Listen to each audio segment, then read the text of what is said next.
getting back in 2015, leaving corporate world, right? You have, probably a salary or a certain set pay, a certain lifestyle, all of those things, family in the future.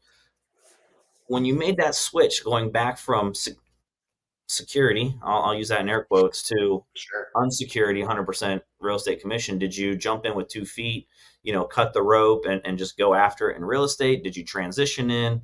And then what were some of the things that you really kind of focus on? I know you said you joined a team, but what did that first couple years of your career look like? Yeah, I started thinking about what the next step was going to be in 2013. I didn't actually make the change until 2015.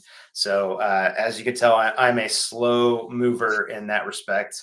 So yeah, I started thinking about what my future looked like in late 2013, and then as we were planning my exit from the corporate world. Essentially, the one thing I didn't want to do was have to come crawling back asking for my job back because I didn't make it after 1 month of being a realtor, and so the first step was we wanted to have a nest egg, and so it's always recommended that you have 3 or 4 months of reserves set aside at any given time.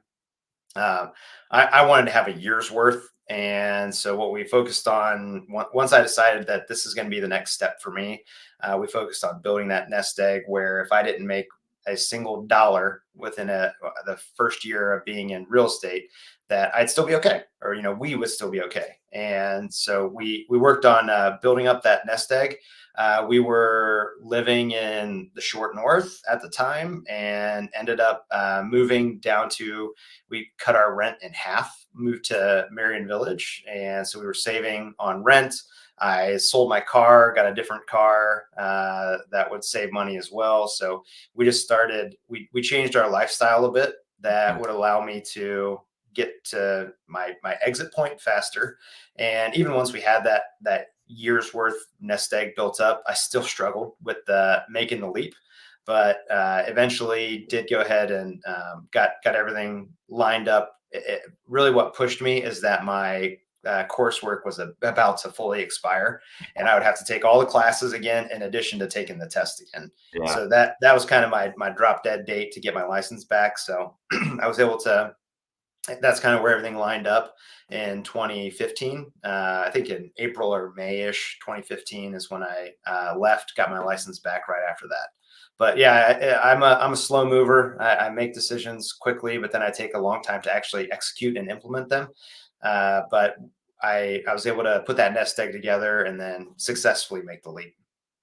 You mentioned two things that stood out to me in that story of transitioning into the business. One, spousal support.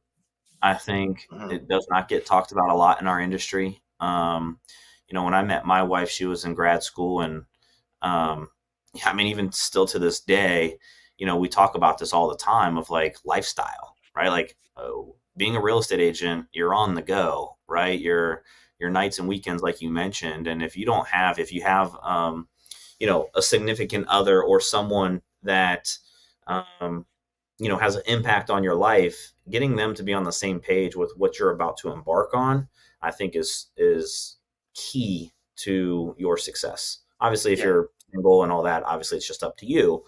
But again, like home dynamic, family dynamic, like all of that changes when you become a real estate agent, in my opinion. Now, in the beginning. And then obviously you can build your business up to where you can get some of that freedom and flexibility that we all, go after and chase. But in the beginning, and the second thing that you mentioned there was, and I think we're going to see a little bit more of this moving forward over the next, 12 months, 18 months, just with the uncertainty of real estate and all of the other stuff going on in the world, is you were willing to change your lifestyle in order to make it into the business. And I know there's going to be agents that are not going to be willing to sacrifice their lifestyle. Hmm. And what they're going to do is sacrifice their business instead. They're going to cut back on the marketing. They're going to cut back on the lead spend. They're going to cut back on, investing into themselves and going to conferences because they want to drive the nicer car or have the nicer apartment, or have the nicer house. And when the real estate market gets hard, or there's a pivot, and it might get a little bit tougher for us to go out and connect with people to find clients, I just know agents are going to be cutting back on their business instead of their lifestyle. And I bet that had a huge impact on you giving yourself the freedom and flexibility to go out and figure it out. Hmm. Yeah, you're right. And when times do get tough, usually the marketing is the first thing that gets cut, but it should be the last thing that gets cut. And as we get into the uncertain times in the near future, that is something that agents have to keep in mind. Is that uh, I like to think about the last housing crisis bubble, where you look at who a lot of the top real estate agents and teams are right now. If you they were in the business back then as well, and most likely, I don't know this for a fact, but most likely what they did is they hunkered down and they stepped on the gas in many scenarios, and they were able to make it through that housing crisis, and they came out on the other side with a ton of market share, and were able to build and scale their businesses. When everyone else was shrinking, they were growing.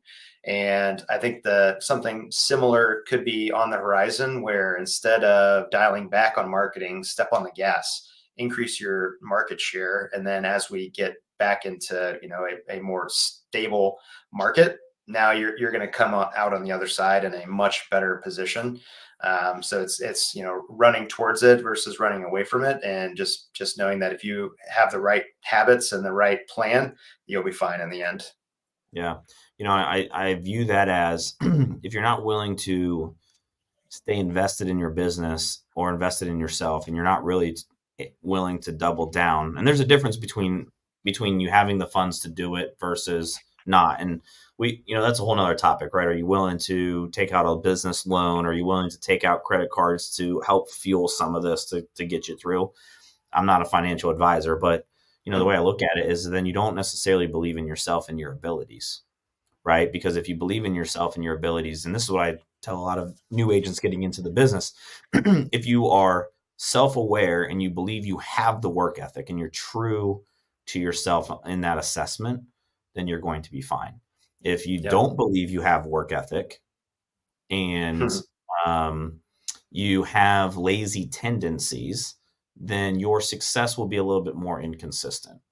Um, and your business in this time is going to be a direct reflection of that, in my opinion. So Yeah, and um that's where I think teams will continue to emerge as just a dominant force mhm, across the industry, because agents that don't have the ability to invest in everything you need to invest in to be successful, yeah, you can a team will continue to do that. So we are spending marketing dollars month in, month out, regardless of what commissions we have coming in.